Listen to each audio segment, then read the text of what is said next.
ಅಂದ್ರೆ ಹೆಂಗಪ್ಪ ಅಂದ್ರೆ ರೈತರಿಗೆ ನಾ ಹಿಂದಿನ ವಿಡಿಯೋದಾಗ ಹೇಳಿದ್ದೆ, ನೀವು ಆರೇಲಿ ಮ್ಯಾಗ ಆರೇಲಿ ಮಾಡ್ಕೊರಿ, ನಿಮಗೆ ಟೈಮ್ ಕಡಿಮೆ ಇರೋದ್ರಿಂದ ನೀರು ಶಾರ್ಟೇಜ್ ಇರೋದ್ರಿಂದ ಕಡ್ಡಿ ರೆಡಿ ಆಕ್ಕವತ್ತೇಳಿ.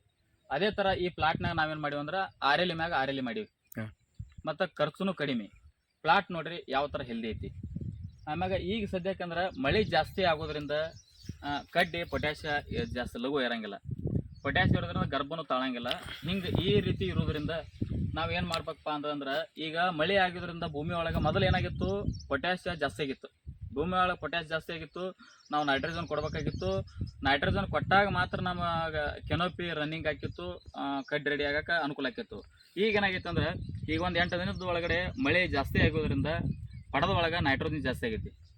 ಅದು ಆ ರೀತಿ ಆಗೋದ್ರಿಂದ ಪ್ಲಾಟ್ ಒಳಗೆ ಕರ್ಪ ಬರೋ ಚಾನ್ಸಸ್ಸೇ ಹೆಚ್ಚು ಇರ್ತಾವೆ.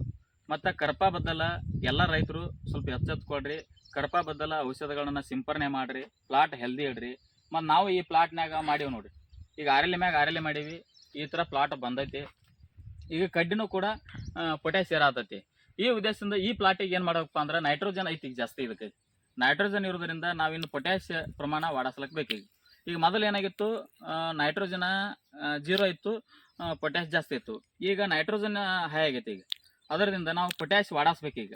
ಮತ್ತು ಈಗ ಕಡ್ಡಿ ರೆಡಿ ಮಾಡೀವಿ ನಾವು, ಬೆಳಗಾಗತ್ತೆ ಕಡ್ಡಿ ಆಲ್ರೆಡಿ ಈಗ ಬೆಳಗಾಗತ್ತೆ. ಯಾಕಾಗತ್ತೆ ಅಂದ್ರೆ, ನಾವು SP ಸೈಜರ್ ಅನ್ನುವಂಥ ಒಂದು ಪ್ರಾಡಕ್ಟ್ ಕೊಟ್ಟಿವಿ. ಮ್ಯಾಗ ಇದಕ್ಕೆ ಗರ್ಭ ತುಂಬಾಕ ಕ್ಯಾಲ್ಸಿಯಂ ರಿಬೂಸ್ಟ್ನು 2 ml ಅಂತ ಸ್ಪ್ರೇ ಮಾಡಿಸಿದ್ದೀವಿ ರೈತರಿಗೆ. ಹೀಗಾಗಿ ಈಗ ನಾವು ಪೊಟ್ಯಾಷ್ ವಾಡಿಸ್ಬೇಕು. ಆಮ್ಯಾಗ ನಾವೇನಾಕತಿ, ಪೊಟ್ಯಾಷ್ ವಾಡಿಸ್ಲಿಲ್ಲಪ್ಪ ಅಂತಂದ್ರೆ ಕೆನೋಪಿ ಜಾಸ್ತಿ ರನ್ ಆಕತಿ. ರನ್ ಆಗೋದ್ರಿಂದ ಗರ್ಭಕ್ಕೂ ಪೆಟ್ಟು ಕೊಡ್ತೈತಿ, ಪ್ಲಸ್ ನಿಮ್ಗೆ ಆಳಿನ ಖರ್ಚು ಜಾಸ್ತಿ ಆಕತಿ. ಮತ್ತು ನೀವು ಎಷ್ಟು ಸಲ ಚಿಗಿತೈತಿಲ್ಲ ಆ ಥರ ನೀವು ಕಡ್ಡಿಗೆ ಬೆಳವಣಿಗೆ ಆದಂಗೆಲ್ಲ ನೀವು ಚೆಂಡಿ ಹೊಡ್ಸಲಕ್ಕೆ ಆಗ್ತೈತಿ. ಅದರ ಸಂಬಂಧ ನಾವು ಈ ಥರ ಪ್ಲ್ಯಾನಿಂಗ್ ಮಾಡಿಬಿಡ್ತೀವಿ. ಇದಕ್ಕೆ ಪೊಟ್ಯಾಷ್ ಅಪ್ಟೇಕ್ ಕೊಡಾಕತ್ತೀವಿ. ಪೊಟ್ಯಾಷ್ ಕೊಡೋದ್ರಿಂದ 0072 ಇಂಥವೆಲ್ಲ ನಾವು ಬರೋದ್ರಿಂದ ಕಡ್ಡಿನೂ ಈಗ ಬೆಳಗಾಗತ್ತೈತಿ.